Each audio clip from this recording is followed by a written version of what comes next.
that's been. Still a little after 10 a.m. and so it is good. It's really good for us to be together, and we're going to get ready to start our service. So we've muted everyone.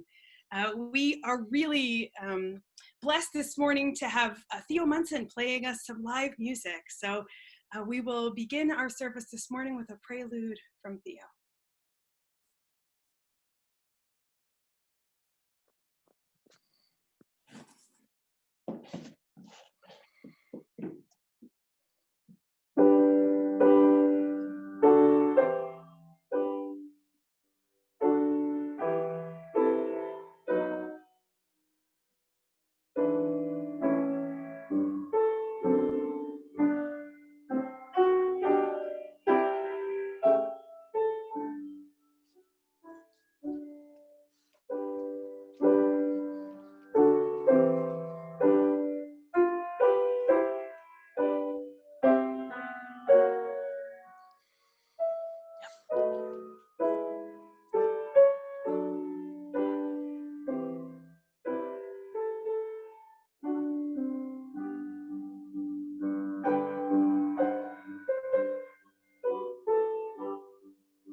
Beautiful morning prayer this morning from Tchaikovsky. Thank you so much, Theo. It's beautiful.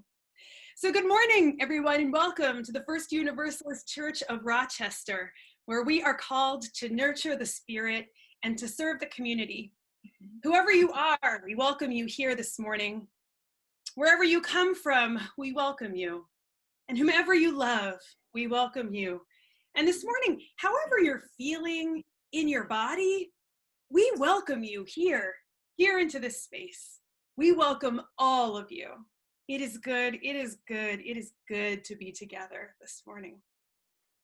If you are here today visiting with us for the first time, we especially welcome you. Thank you so much for making it here to our community, to our online virtual sacred space. As we gather today for worship, we want to invite everyone to pop into the chat and offer a greeting. So you can find this at the top or the bottom of your screen with an icon of a text bubble and the word chat. So please pop on over, offer a greeting. It could be a wave of hello or an I'm here or whatever you prefer, as long as it's in civilized dialogue. We welcome you this morning to worship at First Universalist Church. And as we start so many of our worship services here at First Universalist, we'll start this morning with singing.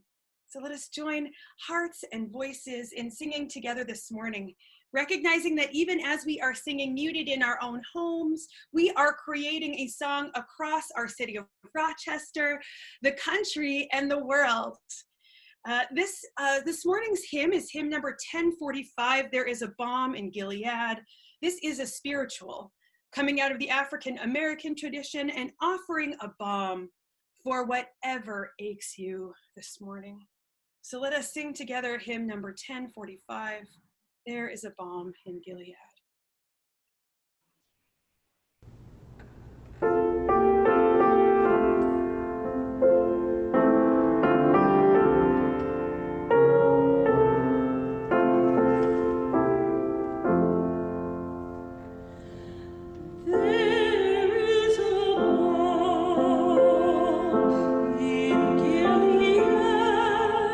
To make the wounded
to worship this morning is a body prayer that was written by Reverend Vanessa Rush Southern, a Unitarian Universalist minister in San Francisco, California.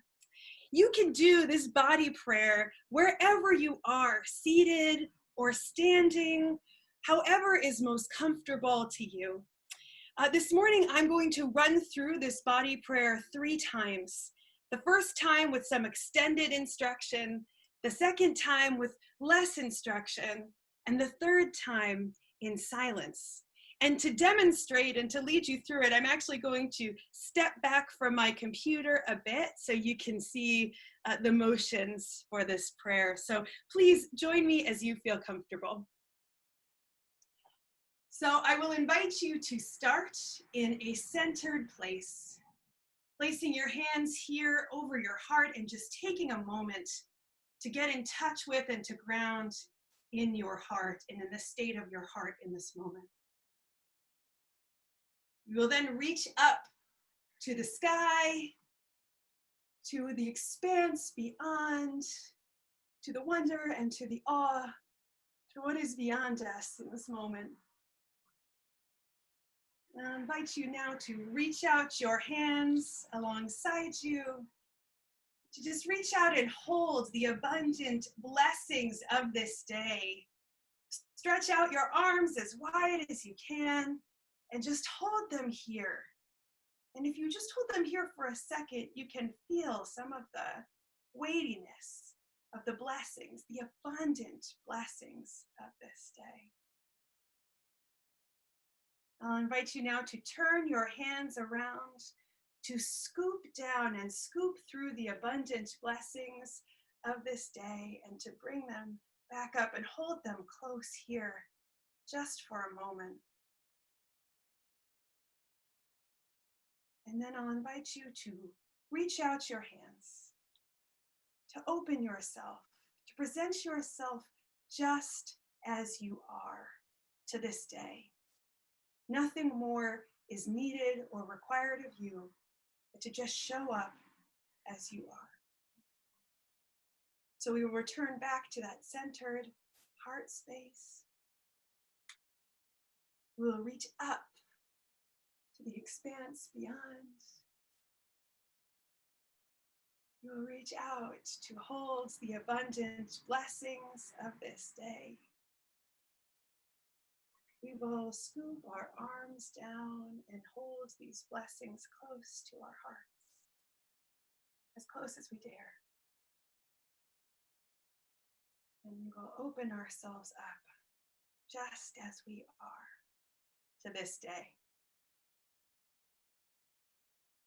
Join me in silence as we do this together.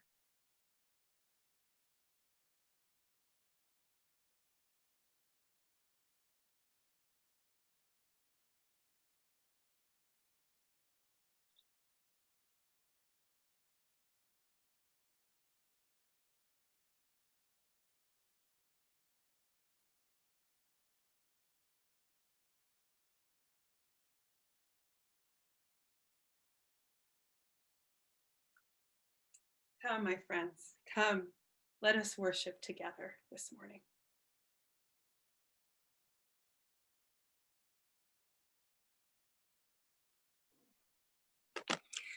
Good morning. And as we light our chalice, will you join me in saying our chalice lighting words in unison? May we be a people of welcome, here to grow in heart and mind and spirit, and may we reach out to serve our community. And now please join me in our affirmation of faith, followed by our doxology. Love is the doctrine of this church. The quest for truth is its sacrament, and service is its prayer. To dwell together in peace, to seek knowledge in freedom, to serve humanity in fellowship, to the end that all souls shall grow into harmony with the source and meaning of life. Thus do we covenant with each other and with all. And now please join in singing Doxology.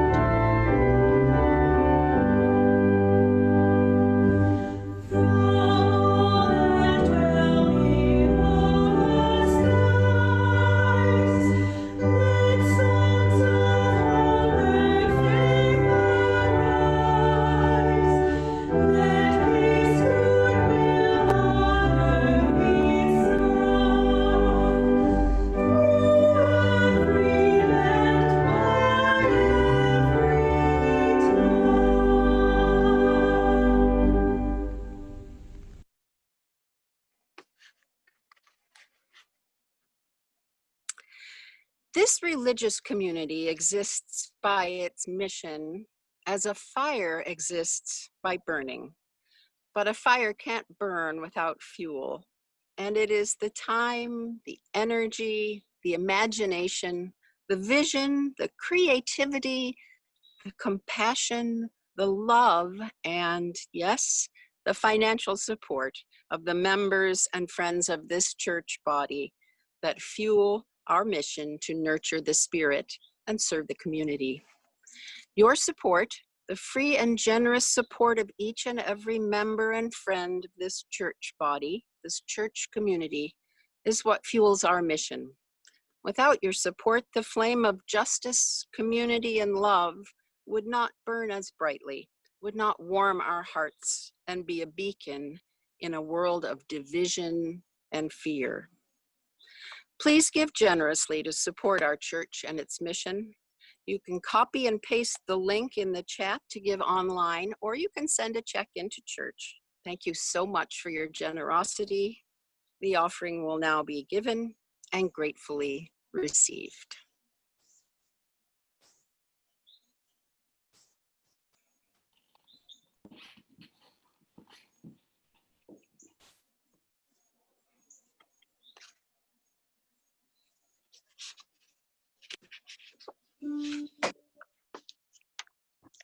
Offertory music.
Thank you so much, Theo.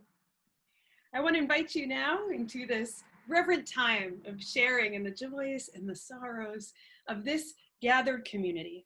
If you would like to, you can place a hand over your heart so that you may be able to listen here from this heart-centered, body-centered place. So as I place stones into a bowl, I will read aloud the joys and the sorrows of our gathered community.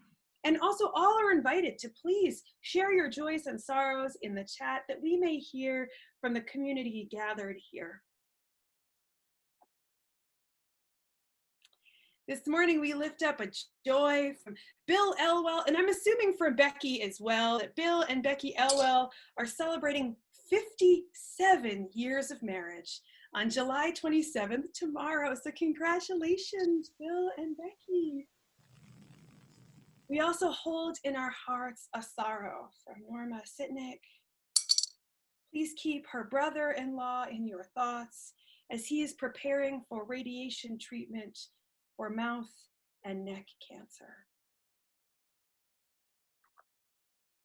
And I will continue to drop stones in the bowl as we share some joys and sorrows from our gathered community here.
Friends, I shall drop one final stone into the bowl, the jar, to represent all of the joys and sorrows left unspoken, held in the silent sanctuaries of our hearts. May all be held in the heart of love. Wherever you are in this moment, I just want to invite you to get comfortable. Feel the chair or the couch or the ground beneath you. Feel the chair or the couch behind your back and under you, supporting you. If you are seated, or even if you're standing, just lean in further to the place that is supporting you. Lean in further to the ground. Lean in further to the chair where you are seated. Lean in further into the couch or into whatever's supporting you right now. Allow your body to truly relax. Soften your hands in your lap if you can. Open. Soften your gaze or close your eyes. Whatever feels most comfortable to you. Allow your shoulders to fill with ease. Roll them around if you need to, just to loosen them up and let them really relax. Take a deep breath in and out.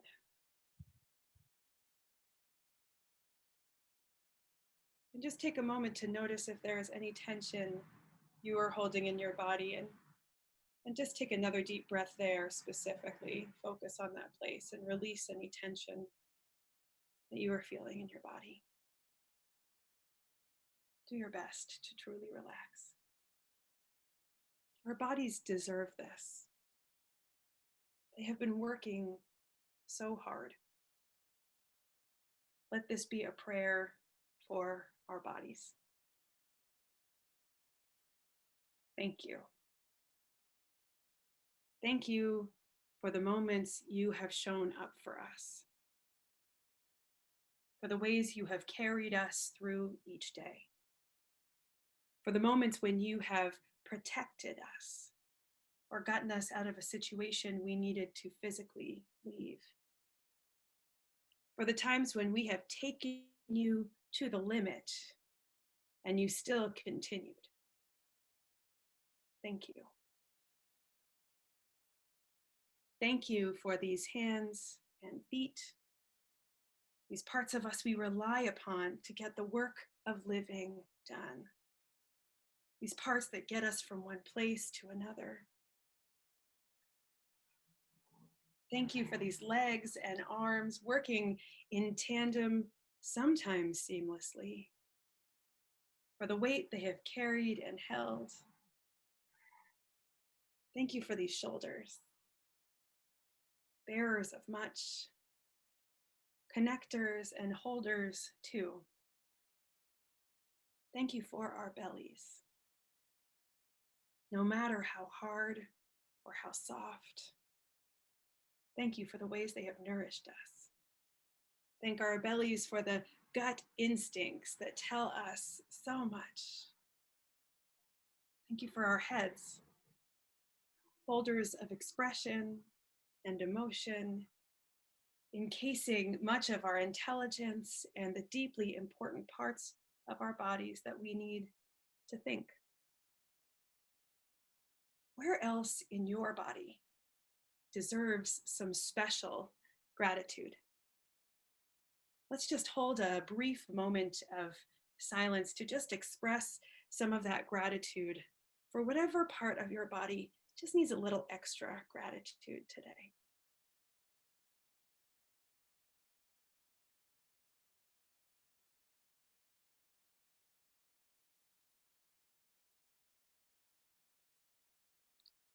For the ways our bodies show up for us time and time again, let us always express thanks.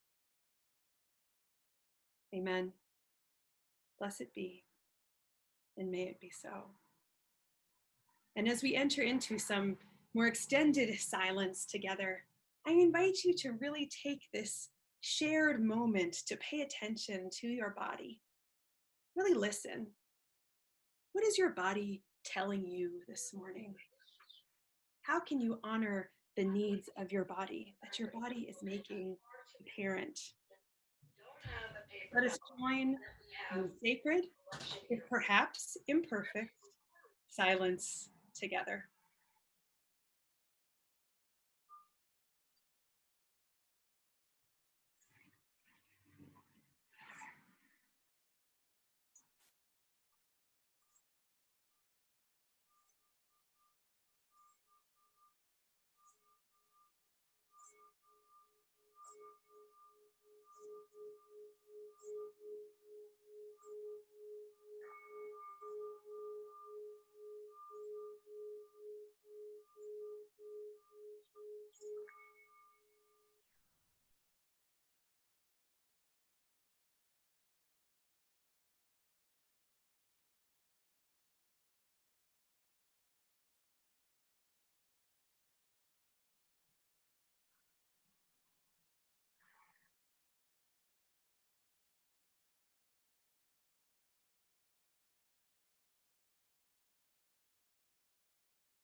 Friends, please join us in our hymn of contemplation following our meditation, hymn number 1002, Comfort Me.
Just take a moment to let that sit with us.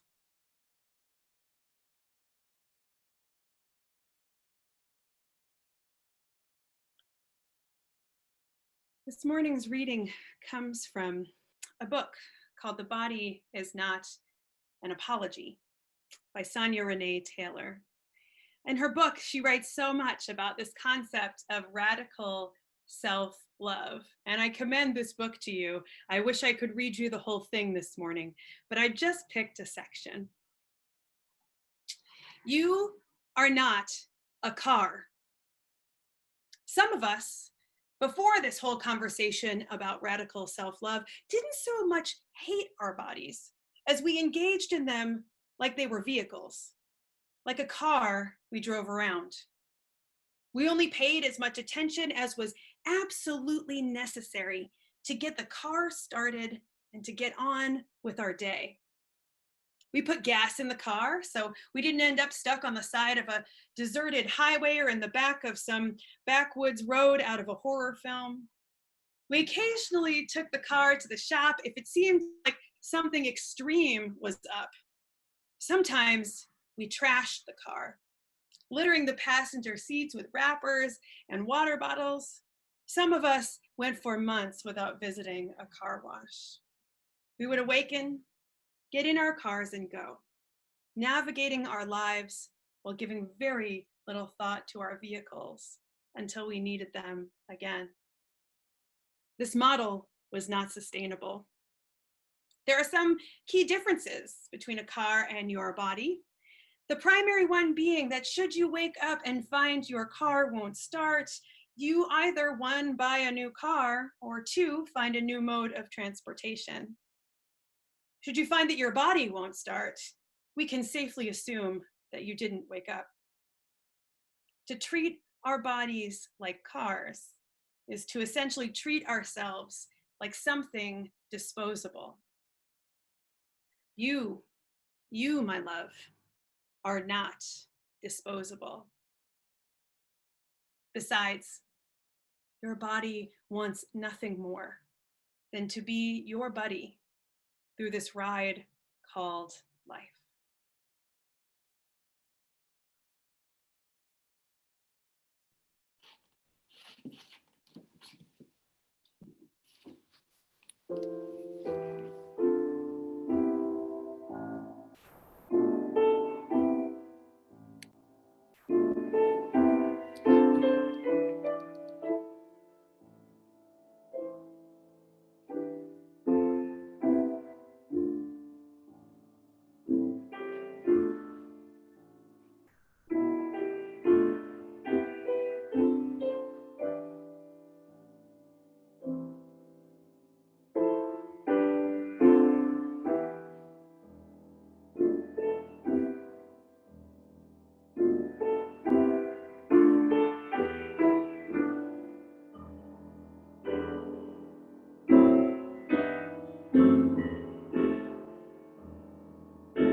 Thank you, Theo.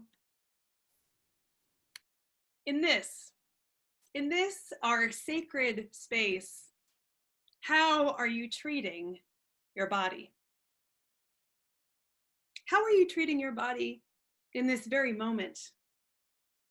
Do you keep water nearby? Are you finding ways to take a break from your screen? Have you found comfortable ways to sit, or pillows and blankets that might offer a bit more support and comfort? In these days, I wonder how you are finding ways to treat your body well. Ways to exercise or to move around. Ways to breathe deeply and just let that breath roll through your body. To pause and to consider what you are taking into your body. Are you finding moments for your skin to soak up the sun? Or to have a dance party in your living room? To get out into the water, if that's your thing? To rest and really allow your body and your mind some space to just relax and take it easy. I ask in this sacred space because our sacred space has changed.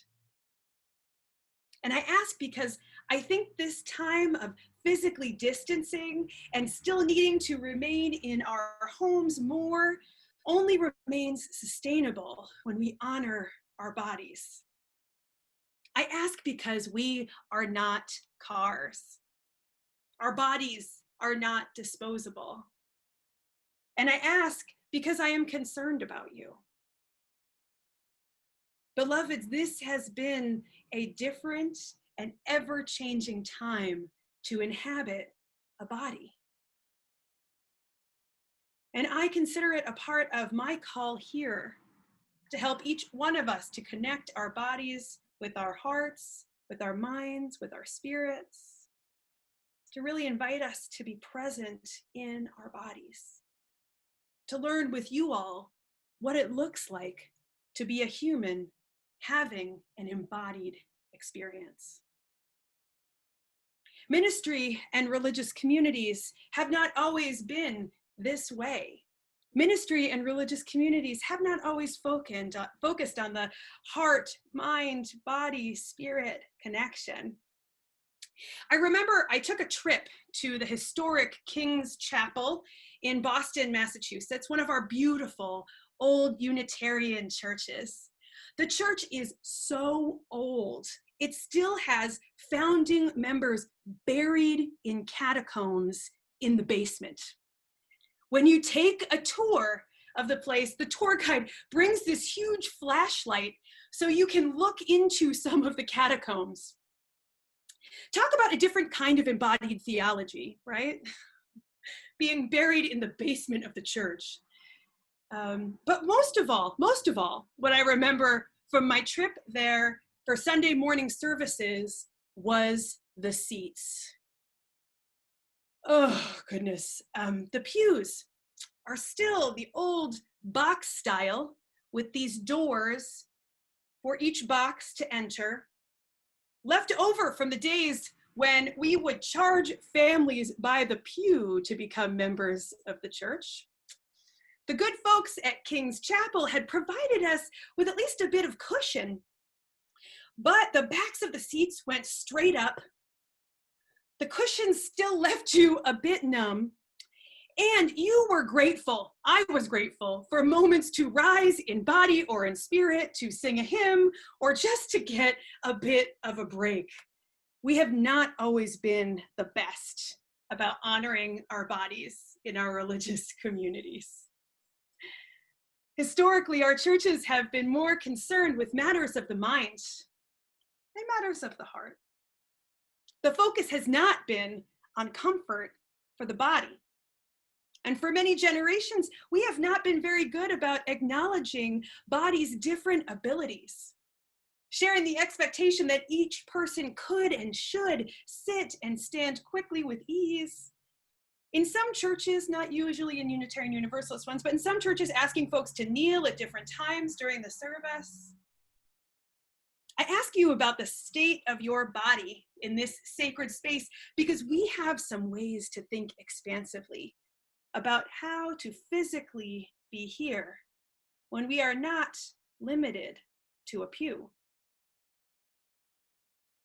I wonder, have you stood to sing a hymn lately? Have you gotten out of your seat to recite our affirmation of faith or to sing our doxology? Perhaps you have. Perhaps you have. It's sometimes hard for me to see everyone on here, but I imagine that the instances of doing this are rare. Each one of us has ways to be embodied and present in worship here. What ways are you taking care of your body in this sacred space? How are you treating your body here? And how has this change of venue provided space for your body to be more present here? I've heard a few stories since we began meeting online about people whose bodies might have a hard time waking up and getting moving to get into the church building on Sunday morning. Switching to being online has made space for many more here. It has literally lifted up an opportunity for all bodies with access to the internet or a telephone to participate in worship at First Universalist. And as Lou Ward Baker reminded us at the beginning of the service, it's also quite a bonus to be able to attend church in your bathrobe. Yet perhaps your preferred embodied experience of worship is to be present in person with people in our building. Perhaps you are missing the hugs on Sunday morning, or the feel of your favorite seat in the sanctuary. And I will just give you a little sort of invitation that I will be back and preaching about that on August 16th specifically. This time period and how much we are missing hugs and touch and physically being with one another. Perhaps you miss the standing and the sitting. Perhaps you miss the comfort of in your body of the sense, sounds, and anticipation of coffee hour, one of our most embodied practices on Sunday mornings. It is complicated. The embodied experience of being together is complicated. While making space for our bodies to be safe, we cannot meet in person right now. And the embodied practices that were the norm have had to shift. Yet this shift has brought the unexpected gift of welcoming many more bodies to participate in our sacred space safely. Outside of here, we don't just want to talk about here. Outside of here, what are your spiritual practices to honor your body? In my days, this spiritual practice of a walk or just getting outside into the sunshine has become a lifeline. Sometimes I'm out early in the day. Other days it just gets to this certain point and I become like a little snappy. I don't know if anybody else here has experienced that at all in this time period, but I become like a little snippy, a little short. And I know it's time to get out, to get in my body and to get out and away from the screen. With all this screen time, my eyes grow weary. My back begins to ache. I find myself sometimes like hunched over the keyboard or lounging on my couch in a way that probably doesn't fully support my back, just typing away.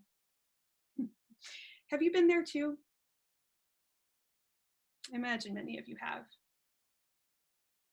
As we have transitioned throughout this pandemic to connecting more online, but to taking a break from doing so much online because it was overwhelming, then coming back to the things that feel essential, then realizing we may need to do this longer than expected originally. All of these changes have been residing in our bodies.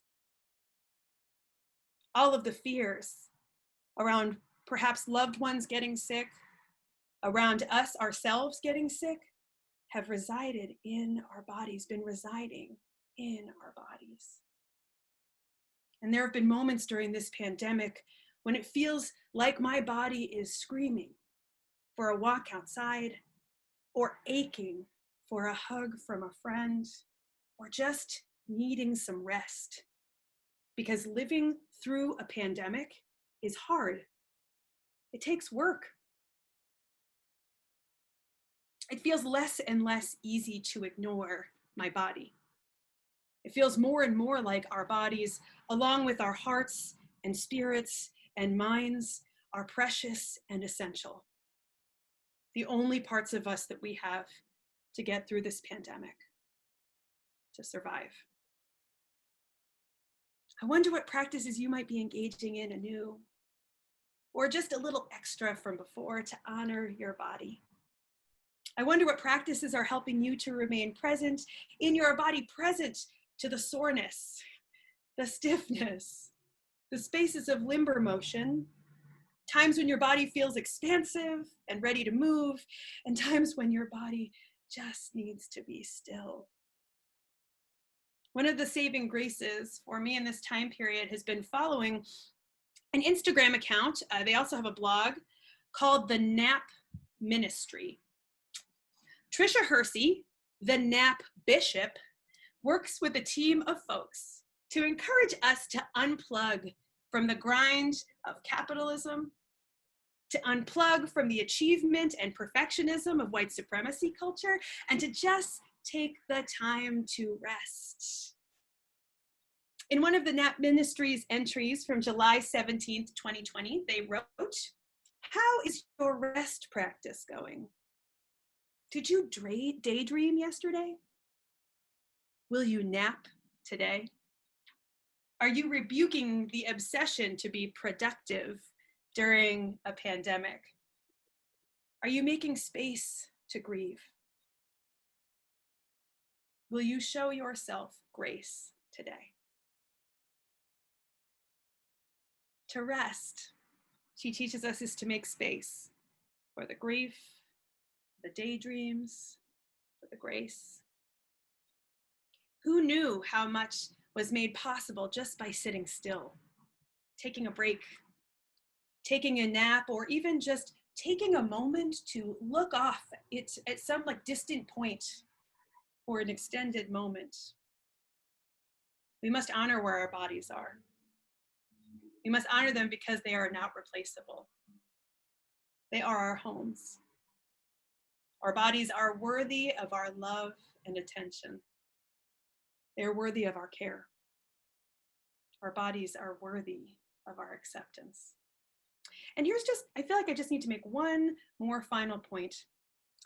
With more sedentary time, I have been seeing more and more commentary from folks about the ways our bodies are changing, ways our bodies are expanding, ways that perhaps some of us have put on some extra weight, perhaps.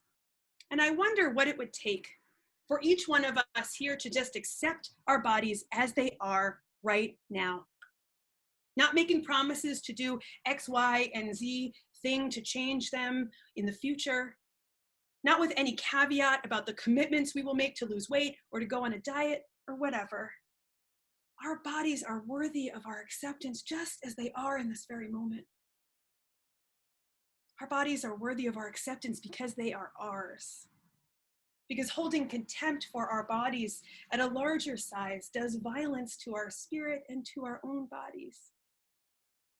Working hard to change them to fit into a certain mold that meets an ideal rather than truly caring for and honoring our bodies, that is an act of violence. And I know these views are complicated by the messages we have received from healthcare professionals or our broader culture about what a healthy body really looks like. I know. And to treat our bodies better than a car, to love our bodies, is not about exchanging what we have for a new model when we aren't happy with what we see in the mirror. No, it is about loving and accepting this beautiful body we inhabit, just as it is right now. It is about taking this time and space we have been given in this pandemic to go deeper into loving ourselves exactly as we are, loving our bodies exactly as they are.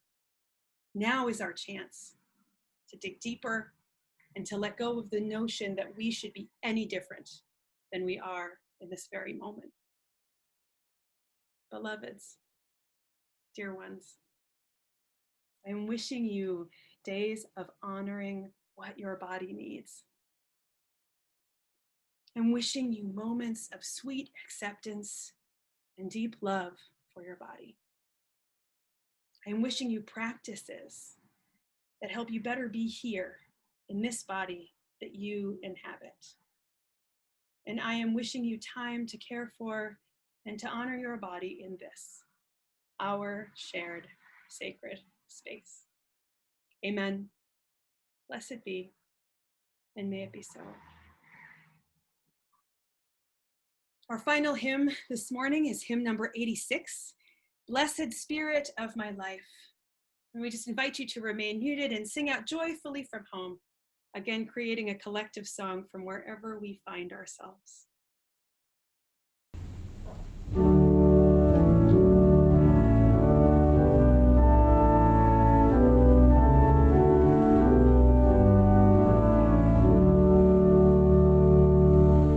Blessed Spirit of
Friends, as we extinguish our chalice flame this morning, let us read together the words printed in your order of service and on your screen. We extinguish this flame, but we keep its light in our hearts with its message of love and justice, taking it outside these walls to the world we live in until we are together again.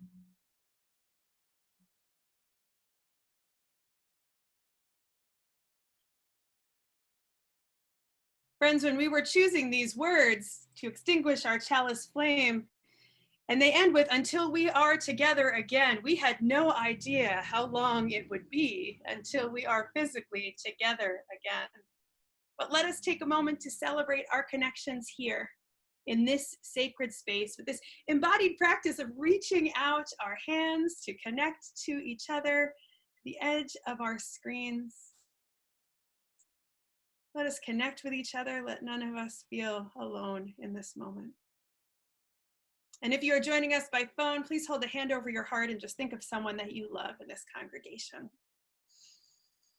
Oh, friends, go forth this morning knowing that you are not a car.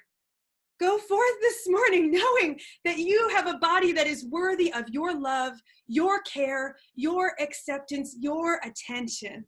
Go forth this morning present to what your body needs, honoring what your body needs, and recognizing we are all human beings having a complicated and beloved embodied experience. May you go forth this morning knowing you are loved and taking that love out into the world to each person you interact with. Amen.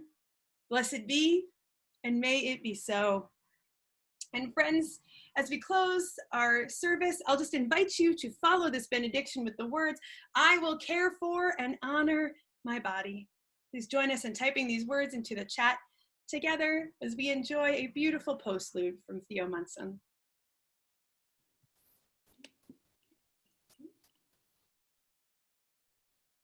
Go ahead, go for it.